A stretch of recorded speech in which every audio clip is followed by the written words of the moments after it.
Hello my friends and welcome to a new video. I am Mr23 and today I'm going to show you how I created this artwork, the story of an explorer. The first image that I have used is this one, and I wanted to select the bottom area. For that I took the object selection tool. You can use other methods if you want, and then I have pressed on the mask. The second image that I have used for the sky part was this one, and because I really didn't like the corner, the top right corner, I used the clone stamp tool to change this really dark area. So I created a new layer, and by holding Alt I selected an area which was brighter and I started to paint around. And now I end up with those two images, one on top of the other. And what I want to do now is to darken them up because I want a more darker scene. So for that I am going to add levels to the sky area and another levels to the bottom area. Then on the ground I use selective color and I have modified the neutrals and the layer is set to color. And then because my sky was too boring, I have added some glows using color dodge. So I went to layer, new layer, and here I have chosen color dodge and fill it with black. After that, what you want to do is to emphasize the margins where the brighter area meets the darkest area of the sky. So I'm going to create something like a rim light, something like an outline. So here, for example, I took the brush tool, selected by holding Alt this color, which is the brighter one, and started to paint. But if you end up with this result, that means the flow is too high, so you need a really low flow, like 3%. So after that, I started to slowly paint around.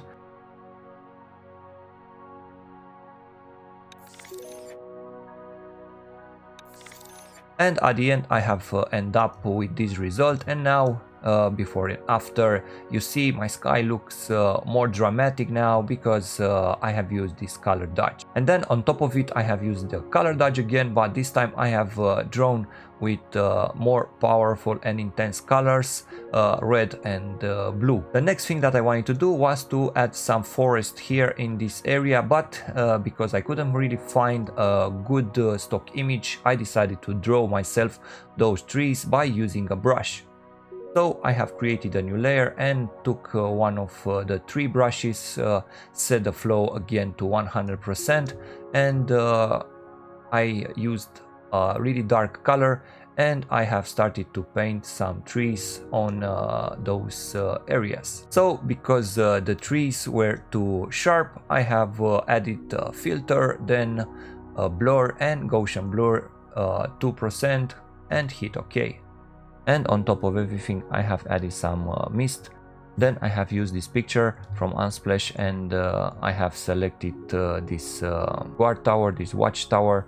I did the same thing. I took the object selection tool and selected the tower, and then with the lasso tool I have added the areas that weren't selected. So if you take the lasso tool and hold shift, you'll add to the selection, and if you hold Alt and draw, you will subtract from the selection. And then when you are satisfied with the result, just click on the mask. And the same, because my tower was too sharp, I added another 3 pixel Gaussian blur, and same things.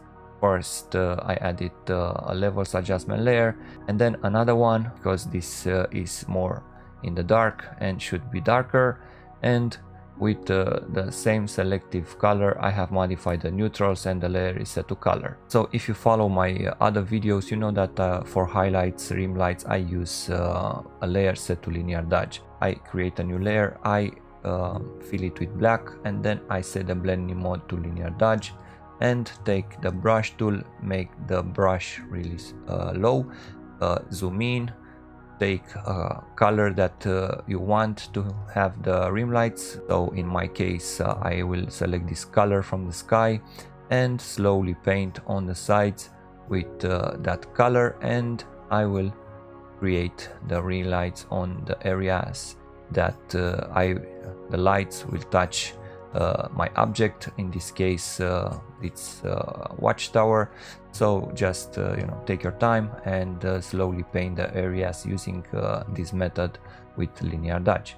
Then I added more mist on top to create this foggy look.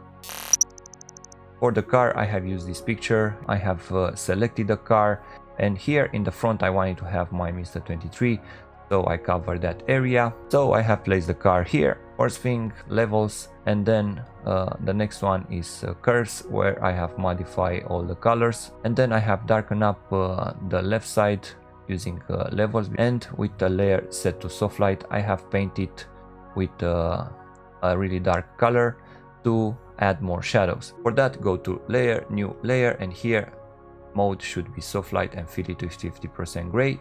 And now if you paint with a dark color, the flow should be around 10%. On some parts of the car we will add on those areas more shadows, and I have done that, as I said, using this method. Then I have added some bluish tones to the car, so for that I created a new layer and set it to color, and took a bluish color, and I have started to paint on some parts of the car, and because the color was too intense I double click on the layer, and then I have applied the blending. Here on this dialog, hold Alt and drag the right slider to the right, and if you look here on the left, you'll see that this bluish color that normally is really intense, that normally is like that.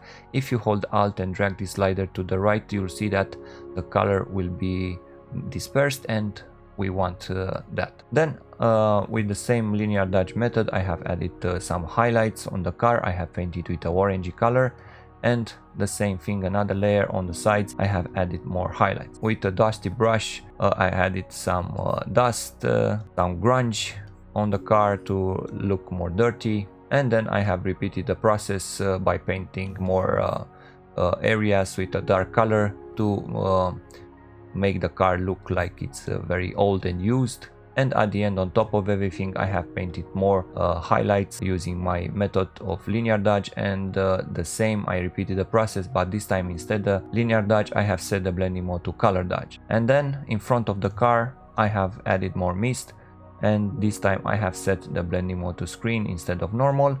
And let's go back beneath the car. I forgot to tell you that I have added those shadows using multiply.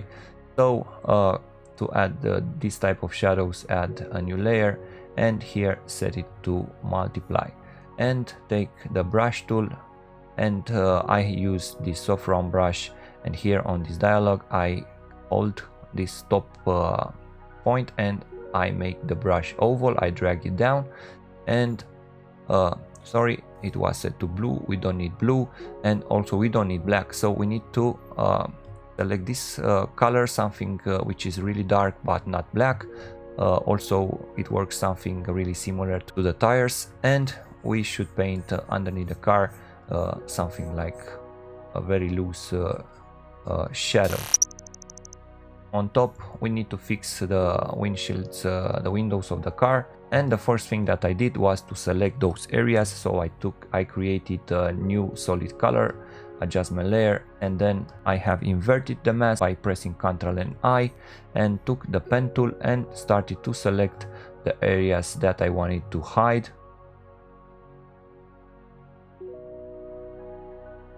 And when I finished, I press Ctrl and Enter, and I hold Alt on the mask and press delete, and now we have this shape all around the windows, and we need to fill this shape with something else. So I have used this rusty texture to cover my windows, and I have placed it inside, and I have added a Gaussian blur because usually it was really sharp, and I have added a 1 pixel Gaussian blur, and I have repeated the same process to all the windows. Now was the moment to add some shadows. So on a levels adjustment layer I have added a mask and mask some areas to make it look like that, and then with a layer set to linear dodge I have painted with an orange color, and on top with another one. And to make this glow really powerful, I have painted on the sides with a layer set to color dodge with an orange color, and again paint it with an orange color. Don't forget, color dodge is your friend if you want glows. And now my van looks like that. I'm interrupting this video to let you know that subscribing to my channel is free and it will help me a lot to keep on posting high quality videos. And if you want to support me more, press that join button that you can find underneath this video. Then to make that beam that it's on top of the car, I have used the same method that I have used on the windows. And the way I did it was to add a new solid color adjustment layer and fill it with a very bright color.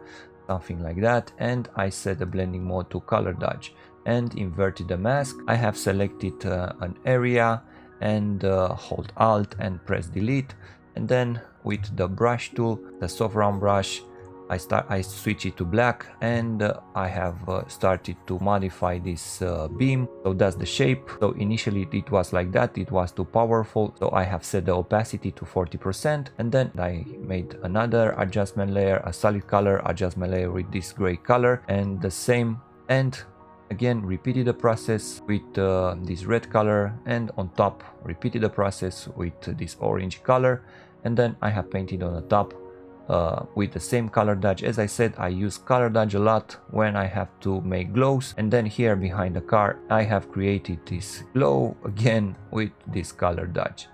So I have this monster from DeviantArt from this guy Phoenix Rising stock. It's a really ugly monster.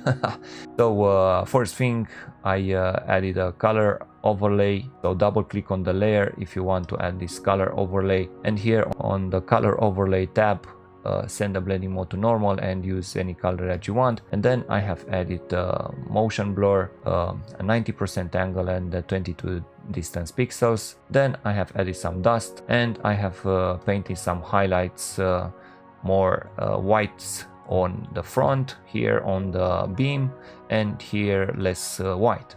The image needs a hero, so let's go and create our hero. I have this photo from DeviantArt from Null Entity, and I'll give you the link in the video description if you want to use it too.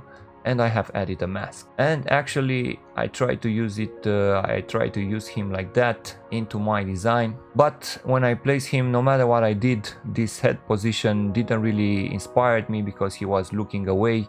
I wanted him to look at the monster, so I had to change the head for that. I found this picture with this guy climbing on the mountain, and I did what I always do. I have selected his head only and placed it on top.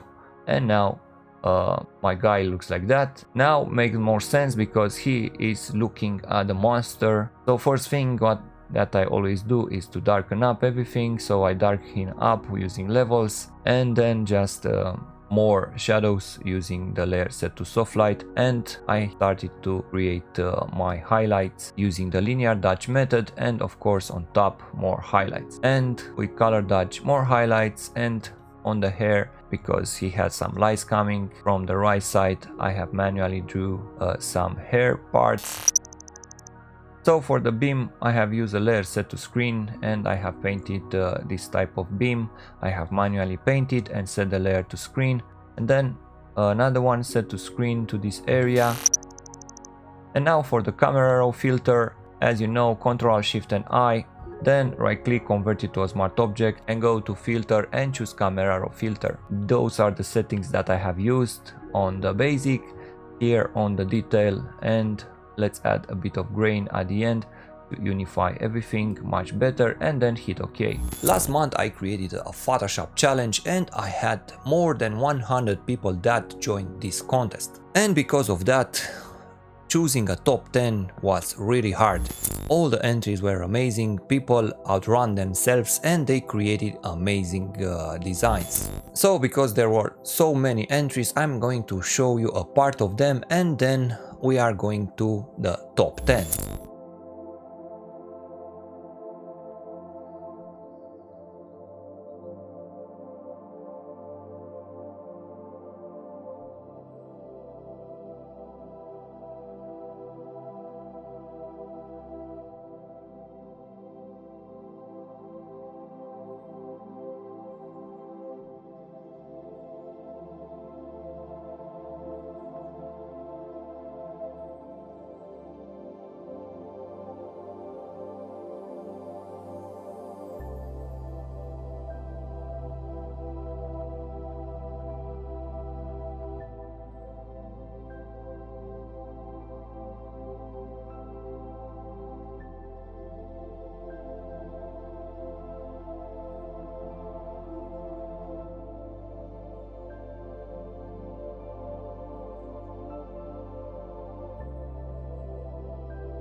Ladies and gentlemen, now is the moment to reveal you the top 10. 10th place goes to Marvi Production with this really clean and lovely design. 9th place goes to Infinity Toby, who created this really lovely magical design. 8th place goes to Chronix9870, and I really love the Japanese theme that he chose for it. 7th place goes to Drawing with a Mouse, and I really loved what he did here. It's a combination between my contest and the Phase Runner contest with the big tree. I really loved the color tones that he used in creating this design. On the 6th place we have this design by Beastie Edits 101, and I really loved how clean the design was, and also the colors that he chose and the overall mood. And the 5th place goes to a person that I have problems in pronouncing the name. I think it's Ranga Kaun, something like that, and he created a really interesting world there by creating those huge trees, and I love the atmosphere of this artwork. Velart25 took the 4th place with this incredible design. I really love everything, the colors and the center with those trees there and that huge crystal, and yeah, congrats Velart for the 5th place. And the 4th place goes to KA Designs with this really lovely theme that he chose for this artwork. I really love the color tones that he used here, and also I really love a lot his attention to details. So congrats KA Designs for the 3rd place. iGlow came from nowhere and took the 2nd place, and he has a unique style.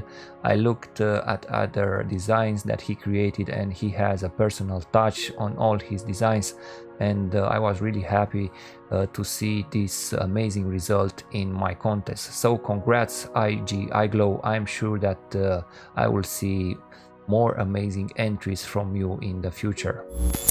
And the number 1 on this challenge is PMW PSD. I am sure that many of you know him and you already love his work so far, and I was really happy when I saw that he participated into my challenge, and from the start I knew that it will be really hard for someone to beat his amazing entry. Everything that he created here is perfect. I really love the green tones and the way he used all the assets.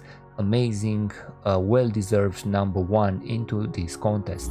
Do not worry if you didn't win any place in this challenge.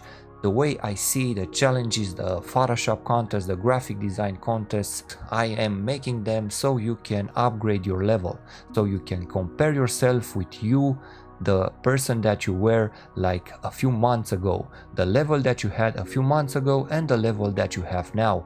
So all those challenges are forcing you to get out of your comfort zone. So remember that, and don't be angry or sad if you didn't win anything today. Participating and evolving is more important than a certain place. Thank you so much for watching this video. If you haven't subscribed to my channel yet, now is the moment to do it, because you will be notified anytime that I will upload a new video. Thank you so much for watching today's video, and see you next time.